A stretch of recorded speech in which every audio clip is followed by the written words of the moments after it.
There are years when NBA free agency is transformative. Think 2010, when Dwayne Wade, LeBron James and Chris Bosh did the Big Three thing with the Miami Heat. Or 2016, when Kevin Durant jumped from the Oklahoma City Thunder to the Colossus that has become the Golden State Warriors. And then there is this offseason, when some of the biggest moves are the ones that didn't happen, such as Paul George staying with the Thunder or contributing role players such as Fred VanVleet and Rudy Gay opting for the status quo.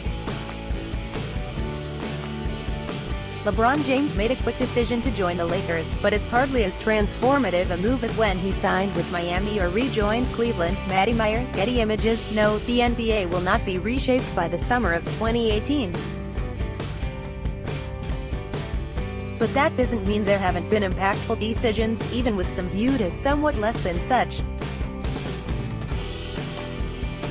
LeBron James, for all the disappointment from the Cleveland Cavaliers and Philadelphia 76ers about what didn't happen for their franchises, at least there was a decisiveness, with LeBron acting on the first day of free agency. But this also is the perfect example of how muted this offseason has been. For the first time, a LeBron relocation did not alter the NBA's championship landscape. The Los Angeles Lakers are better, but championship contenders. Article continued below. Paul George, another example of a player who could have altered the championship landscape, but didn't. Alongside LeBron with the Lakers or even with the Philadelphia 76ers, George could have been looking at the conference final at least. Instead, there was a return to a largely intact Oklahoma City Thunder roster that finished fourth in the West last season and bowed out in the first round. Trevor Ariza's not as much about what Ariza might do for the Phoenix Suns or even that he was deemed worthy of $15 million for 2018-19. It's more about what the shift removes from the Houston Rockets, namely as close as they had to a lockdown defender.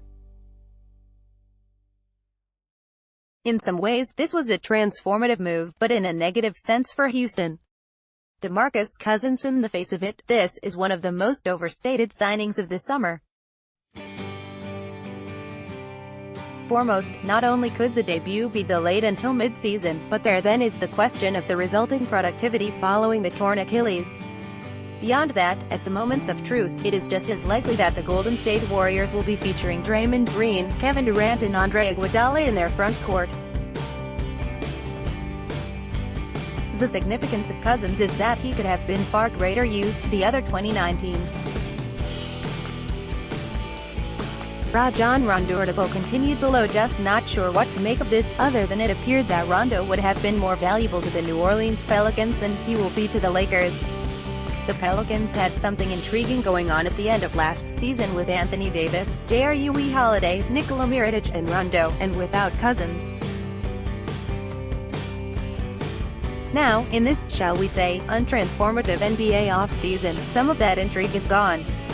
Aaron Gordon theme continues here. With Gordon back, the Orlando Magic in 2018-19 will be a lottery team. The intrigue with Gordon was whether he could be injected into the playoff mix, perhaps with the Indiana Pacers, perhaps with another team on the rise. For now, the highlight of Gordon's seasons figures to continue to be the dunking contest during All-Star Weekend. Tyreke Evans. By contrast, this is a move that takes a player from lottery afterthought to at least competing for home court advantage at the start of the playoffs.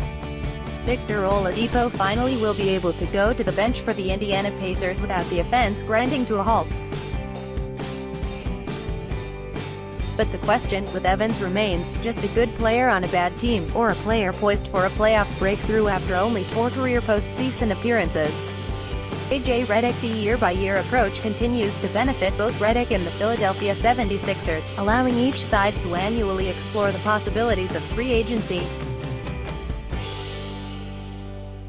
While losing the three-point shooting of Marco Bellinelli and Ersan Ilyasova might hurt, Redick is the glue to the 76ers stretching the floor.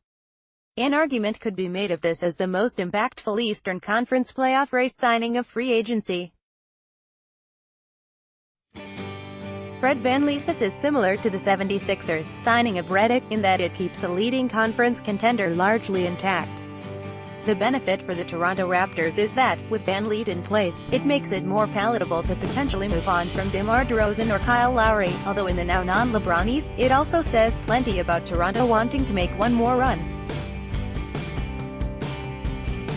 Nikola Jokic. The Denver Nuggets made it clear in risking bypassing a qualifying offer and making Jokic an unrestricted free agent that it's all about the long view with the versatile big man. Now the question becomes whether the 5-year, $147 million agreement moves Denver any closer to being a legitimate contender in the loaded West.